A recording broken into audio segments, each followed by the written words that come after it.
दोस्तों स्वागत है आप सभी का हमारे इस वीडियो में। दोस्तों मैं गोविंद जायसवाल। दोस्तों आज का जो हमारा टॉपिक है वो है विद्युत ऊर्जा यानी कि इलेक्ट्रिक एनर्जी। अब दोस्तों इस चीज़ को समझने के लिए सिंपली से यहाँ पर हम एक चित्र ड्रा करते हैं और इसी चित्र के माध्यम से हम चीज़ों को समझते हैं। दोस्तों अगर आप इस चित्र को ध्यान से देखें तो इस चित्र में हमने ऊपर की तरफ एक चालक तार को लगा कर रखा है और इस चालक तार का संबंध नीचे हमने एक बैटरी से कर दिया है। अब ये जो चालक तार लगा कर रखे हैं हम, तो हमको पता है कि चालक तार में आपके धनायन भी होंगे और ऋणायन भी होंगे। तो मान लेते हैं कि यहाँ पर हमारे कुछ इस प्रकार से धनायन है और इसी के रिक्त स्थान में आपके इलेक्ट्रॉन यानी कि ऋणायन भी उपस्थित हैं। अब क्या होगा कि अगर हम इस परिपथ में वैद्युत धारा को प्रवाहित करेंगे, यानी कि नीचे जो ये बैटरी है यहाँ से अगर हम धारा को प्रवाहित करें, मान लेते हैं कि आई एम्पेयर की धारा हमने यहाँ से प्रवाहित की, तो जब आप आई एम्पेयर की धारा प्रवाहित करते हैं तो इस चालक तार में क्या होगा कि चालक तार में ये जो इलेक्ट्रॉन आपके उपस्थित हैं ये अनियमित गति करने लगेंगे। कब? जब आप धारा को प्रवाहित करेंगे। और जब ये अनियमित गति करेंगे तो ये क्या करेंगे कि आपके चालक तार में आपके पॉजिटिव आयन भी हैं यानी कि धनायन भी हैं, तो ये जाकर आपके धनायन से टकराएंगे और जैसे ही ये धनायन से टकराएंगे ये अपने एनर्जी को वहीं पर खो देंगे, यानी कि ये अपनी ऊर्जा को खो देंगे। तो यहाँ पर क्या होगा कि आपकी बैटरी में जितना चार्ज होगा, यानी कि आपकी बैटरी जब तक धारा प्रवाहित करती रहेगी तब तक ये जो इलेक्ट्रॉन है आपके अनियमित गति करते रहेंगे और ये पॉजिटिव आयन से टकराते रहेंगे और टकरा कर अपने ऊर्जा को व्यस्त करते रहेंगे। और जब आपकी जो बैटरी नीचे लगी हुई है ये डिस्चार्ज हो जाएगी तो ये आपके जो इलेक्ट्रॉन है ये अनियमित गति करना बंद कर देंगे। तो यहाँ पर क्या हुआ कि ये जो ऊर्जा ऊपर ये इलेक्ट्रॉन व्यय कर रहे हैं यानी इलेक्ट्रॉन व्यस्त कर रहे हैं, यही जो आपकी ऊर्जा है यही ऊर्जा आपकी कहलाती है विद्युत ऊर्जा। अब यहाँ पर इस चीज़ को अगर हम समझना चाहें तो जैसे कि आपका कोई उपकरण हो गया, मान लेते हैं बल्ब हो गया, तो बल्ब को कुछ इस प्रकार से डिज़ाइन किया जाता है कि उसके अंदर भी आपके धनायन और ऋणायन भी टकराते हैं। वहाँ पर क्या होता है कि उसमें भी जो जब धारा जाएगी तो वहाँ पर भी धनायन और ऋणायन टकराएंगे और इसी से आपको प्रकाश मिलता है। लेकिन बस यहाँ पर जो बल्ब को डिज़ाइन किया जाता है, इसको बल्ब को इस प्रकार से डिज़ाइन किया जाता है कि आपके परिपथ में कोई प्रॉब्लम ना हो, बस जो भी क्रिया हो उस बल्ब के अंदर हो। तो यहाँ पर वो धनायन से ये जो इलेक्ट्रॉन है वहाँ पर टकराते रहते हैं और टकराने के कारण से ही आपको जो यहाँ पर उजाला मिलता है, प्रकाश मिलता है, वो मिलता है और तब तक ये यहाँ पर टकराते हैं जब तक कि आपकी बैटरी चार्ज होती है, यानी कि जब तक कि आपकी बैटरी में ऊर्जा होती है। और जैसे ही आपकी बैटरी में वैद्युत ऊर्जा खत्म हो जाती है आपका जो बल्ब है वो भी जलना खत्म हो जाता है।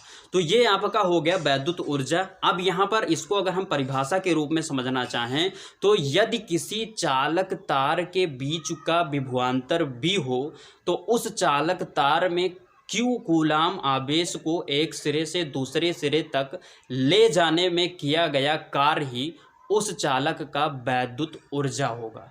अब यहाँ पर अगर हम कार्य को W मान लें तो यहाँ से हम लिख सकते हैं W = BQ, यानी कि यहाँ पर ये जो आपका W है यही आपकी होगी वैद्युत ऊर्जा, यानी कि जो वैद्युत ऊर्जा होती है वो परिपथ में कार्य जो होता है उसी के बराबर होता है। अब दोस्तों यहाँ पर हम बात करते हैं इस वैद्युत ऊर्जा के मात्रक के बारे में। दोस्तों जो वैद्युत ऊर्जा का मात्रक होता है वो होता है जूल। तो ये इतनी बात होगी। अब यहाँ पर अगर हम ये जो अभी हमको सूत्र मिला W = BQ, इसको हम धारा के पदों में अगर हम व्यक्त करें तो चूंकि इस सूत्र में हमको Q मिला हुआ तो Q बराबर हमको पता है Q बराबर होता है IT।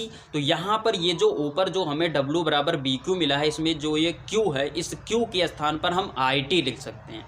तो नीचे हम लिख सकते हैं W = VIT। ये आपके का हो गया धारा के पदों में और वैद्युत ऊर्जा का मान।